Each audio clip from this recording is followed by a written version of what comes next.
speaker with keys to preparation, because preparation is key to everything.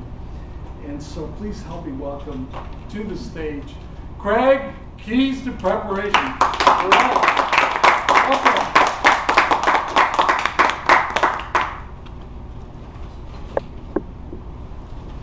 How often have you been asked to speak on short notice? Maybe in front of a group of co-workers, maybe at Toastmasters, impromptu speech. During the last several years, I worked at a consulting firm, which means that I've been very busy. Swamped, multitasking between several projects, and of course, being asked on a Friday afternoon, can you prepare for that speech on Monday? The partner called me in my office.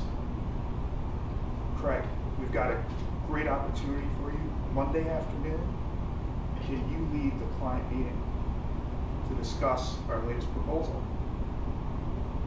I had to think about it for a while, all of about 5 seconds, because the answer was yes. There wasn't really an option. But I was sufficiently freaked out. How do you prepare for a speech on short notice? I know. I'll call my friend Mike from the New York office. See, Mike is a partner in the group, in our group at Deloitte, who's been with the group since the very beginning.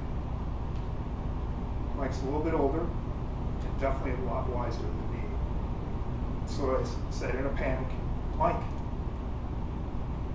how can I prepare for this speech? For this meeting, I have no idea what I'm going to say. Mike said, Craig, don't worry about it. The key to preparing for this meeting is an agenda. An agenda? I've got hundreds of those. I'll just download one right off of my hard drive. It's like, no, wait a second. Agenda is really simple. There's 3 key steps that you need for your agenda. The first thing is you have to grab the audience's attention, namely your client. Tell them or remind them why they're here for the meeting. Correct. I was at a meeting last week where we didn't have an agenda and things went amok very quickly. Nobody knew what they were going to say. Somebody evidently was trying to lead the meeting, but nobody knew what to expect. Fine, Mike, I got it. All I got to do is figure out what the meeting's about. I already know that. But I've got a blank piece of paper in front of me with just the purpose of the meeting and nothing else. How am I going to know everything in 2 days?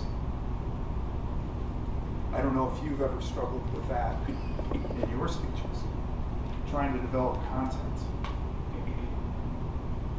Oftentimes it's the most difficult thing to do. Mike said, Craig, you don't have to know the content. All you have to do is facilitate. You've got a team of people that you're working with. The reason why you're working with them is so that you can have them tell the client what the content is. Sure, you want to review and be familiar with the facts and the issues, but you don't have to know everything. You just have to, again, guide and remind the participants what the meeting's about. And that's what the content of your agenda is for. Fine. That's a lifesaver.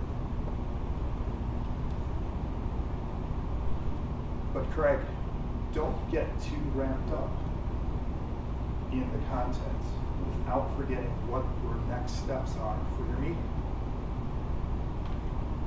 You can't leave the client or your coworkers without a clear plan about what they're going to do next. There's really a couple steps that you need to do, and it's very simple. One is ask everyone if you've met their expectations for the meeting. And if so, then the next step is to agree upon what you want to do next. Don't leave the meeting without a next step. And it struck me, and I don't know if anyone else shares this experience, but I think a lot of what we do at Toastmasters is very similar to that. We start with a structure for the entire meeting, let people know what we're going to be doing, use the table topics master, what prepared speeches are online for tonight, and then a recap of the meeting. And so what I learned from Mike, and hopefully is helpful to everyone here, is that an agenda, having a clear plan before speaking, is critical. Mr. Toastmaster.